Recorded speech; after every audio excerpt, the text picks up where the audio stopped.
Hello and welcome to another episode of Vanta's Convos with Customers. Today, our head of sales at Vanta, Eric Martin, will be interviewing Firaas Rashid, the founder and CEO of Hook. I guess first things first here, would love to hear maybe just hear a little bit more about what does Hook do? So Hook helps B2B software companies predictably grow their revenue. And the way that we do that is we watch how people use their products and compare that to how other companies use their products. And we use data science on top of that to tell you who's going to renew, who's going to upsell, where's your revenue coming from, and what should you do about it. It's so interesting. So does that compare kind of usage data against the same company's healthy customers, or you're comparing against literally other kind of how customers use completely different tools? So we only look at the usage behavior for the customer that we serve directly. So for example, for Vanta, we look at how people use Vanta and we start to inform the CSMs within Vanta where there might be risk. But we also bring in outside data to look at behaviorally, is a company growing or shrinking? What type of employees they have? How are they made up? And we use that to help drive some of the upsell conversations as well, so that you can start to see kind of where are you seeing your rocket ship companies where perhaps you're treating them in the wrong way to be able to maximize the revenue from their accounts. So interesting. How does the alerting work? Do you integrate with a Salesforce, or how does that work? Yeah, we pull everything in from Salesforce and then we push everything back out. So you can set up alerts for individual problems. So tell me when a set of users stopped using a product and that has resulted in a decreased likelihood of renewal. Or you can just integrate that completely into Salesforce and have a single view there. I think most companies see Salesforce as their revenue operating system. And when I started the company, one thing I wanted to avoid was there's a bit of a habit in the customer success space to say that they need to be in a separate tool to everybody else in the company. And therefore, we pass all of our data back to Salesforce with the view that if you need to deep dive it, you can look at Hook. But really, you can see that data in the same place that salespeople, marketing people, account managers, and so on are looking at their customers. Yeah, it's so interesting. When I hear about tools like this, I always the first question that comes to my mind is, how gnarly is the setup? Good question. I'll put you on the spot and just say how gnarly is kind of getting started with something like Hook? Yeah, good question, and the right question. My background was running customer success at a company called AppDynamics. So we were a $4 billion Cisco acquisition. And we went through the process of purchasing a customer success platform and did it a couple of times.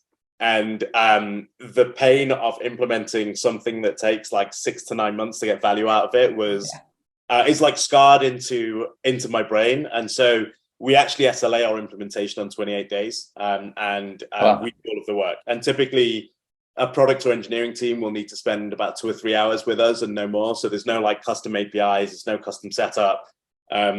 And that's largely because architecturally we were built on the idea that everything should be built around the product and the user. So there's not this gnarly setup to go and try and pass APIs of custom code through.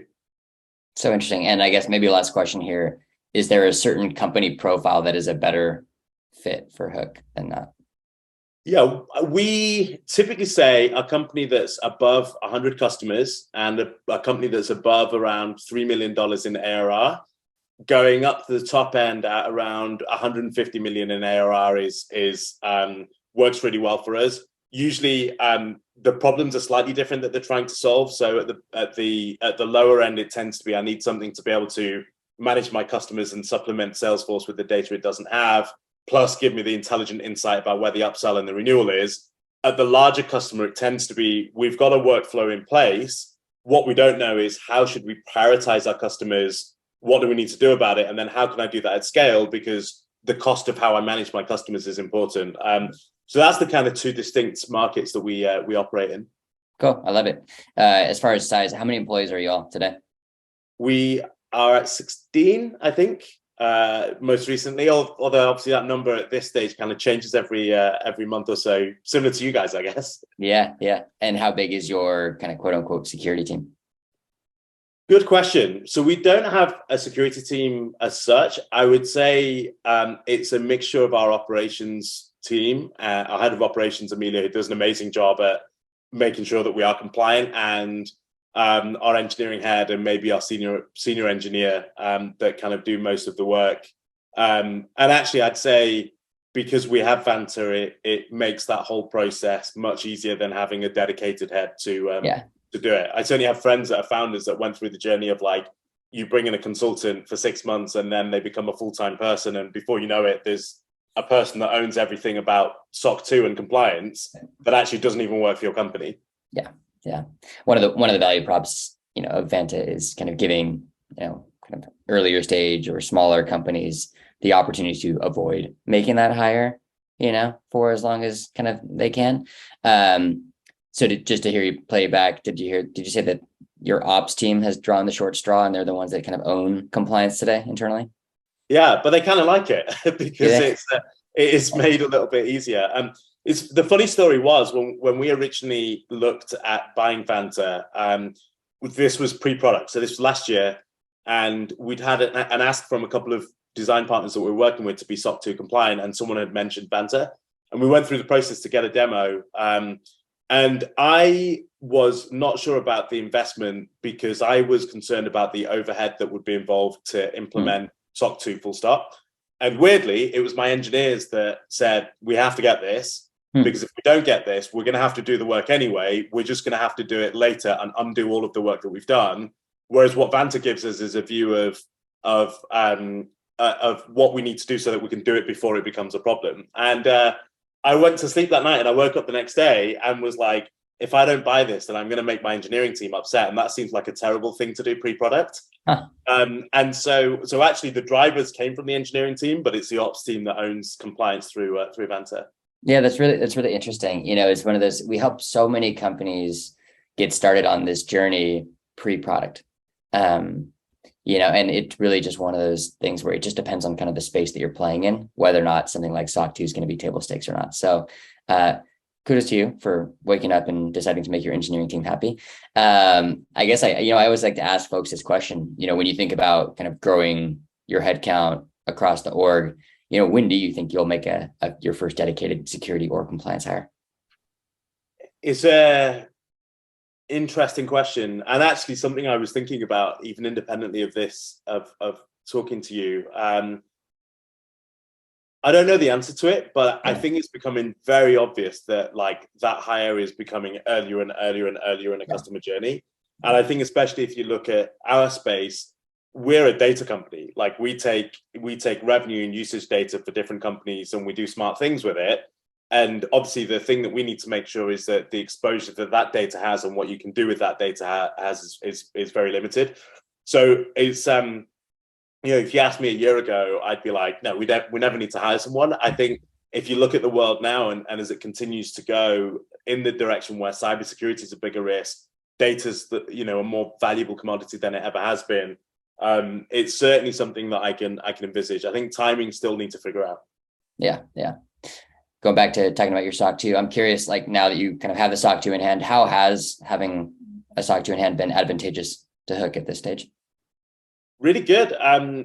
Most of our security conversations last less than a day. And I certainly remember in my last career at AppDynamics, I was quite heavily involved in our go-to-market motion. And they would last like weeks and months. And we didn't have a SOC 2 at the time. That came afterwards when we kind of relaunched our cloud offering. But these days, most of the time, it's one email with the SOC 2 report, the pen test report. We get a reply back with a couple of questions, and that's the end of the conversation. And interestingly, our business champions our customers actually tend to be quite surprised at how quick that is because they've tried to buy other software, and that's been stopped for a whole variety of reasons. So I love it. Yeah. I love it. Are there certain parts of Vanta, features or functionality that kind of you or your team are kind of especially taking advantage of? I think that there's the thing that stands out to my engineering team the most is the fact that it like visually tells you what you need to do in order to fix a problem. Yeah. So not only detects it, but kind of walks you through that process. And I think that's a lot of what makes it easy, because even though that stuff is out there, the whole pain of trying to figure that out makes it something that you just defer. And this kind of gives no one any excuse to do that. So without a doubt, I think that's the thing that people enjoy the most. Cool. Nice. I don't know if you're aware of this. There's a new kind of feature we rolled out recently. We're calling it universal SLAs, where historically, if you had a test fail within Vanta, then when the auditor logged into their view, they would see that test failure as a red blip on their radar. What we've done now is we've allowed you to set kind of universal SLAs so that you kind of your team can say, hey, when any test of kind of, various kind of degrees fails, we're going to give ourselves this much time to go remediate before we actually expose that to the auditor. We're the only tool that does that today. If you're not leveraging that, we can reach out after the call and make sure it's configured for your team. But yeah, really it sounds awesome. Just like a nice added kind of empathetic kind of feature there where, we're basically acknowledging that your team is built and operated by humans and humans are not perfect. But as an org, you're going to set kind of processes around kind of how quickly you remediate security issues. You should also be given the opportunity to set those SLAs around remediating kind of issues that Vanta flags before we expose those to you. I think it's also like the thing that Vanta has kind of championed in the industry is making compliance sexy and making it easy. And I think the more that you can do that by giving people the right level of ownership, so it's not just you don't just get kicked when there's like a small thing. I think the more likely you are just to get people to kind of go down the compliance thing because it's a simple thing for them to do. Yeah. Have you had the opportunity to work with any of the kind of humans at Vanta, whether it was customer success folks or our in-house kind of auditors? Yeah, the CS team is awesome. So we've had a few people we've managed to work with across the customer success team. And I think it's been a great experience because they're very focused on just the outcome of getting us to the point of audit and the audit done, and they're super responsive. And so I always find that when we have questions, and some of these can be questions that come up in the middle of the audit about something that's related to the way our business runs or a policy that we don't have, it's just so easy to be able to get a reply back from the CS team to say, hey, what you need to do is to create this document instead, and that will go and cover it for it. For example, one of the things that came up in the last audit is we didn't have a ethics policy in place, but the team was able to provide guidance on what would essentially bypass that. Nice, cool. I love it. Yeah, it's one of those things where as much as we tout kind of the software and the automation, we also, acknowledge that humans are always going to be a part of the puzzle. I think, I learned many years ago, if you want to sound wise, when asked a question about compliance, you just always answer with, it depends. And when that's kind of the de facto response, like humans need to be part of the equation. So I'm glad you've gotten good leverage there as well. I think maybe the last question I'll ask you is, what should we build next? It depends. I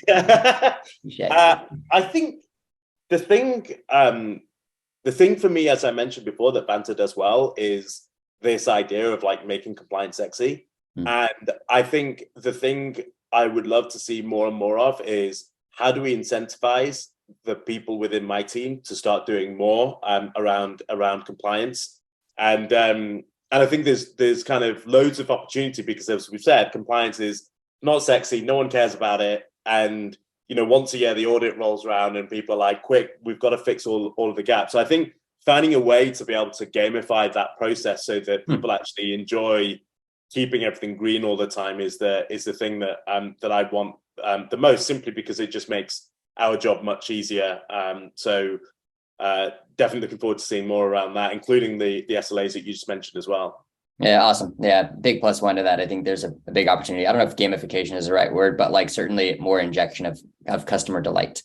And there's certainly, I don't know, you'll see a greater influx of that coming into the product in the next couple months. So, well, cool. Well, anything else you'd like to share for us? Otherwise, this has been a really nice chat. No, all good. Thank you very much, Eric. Cool. Well, hey, thanks so much for being a customer, and thanks again for taking the time with me today. Awesome. All right. Cheers.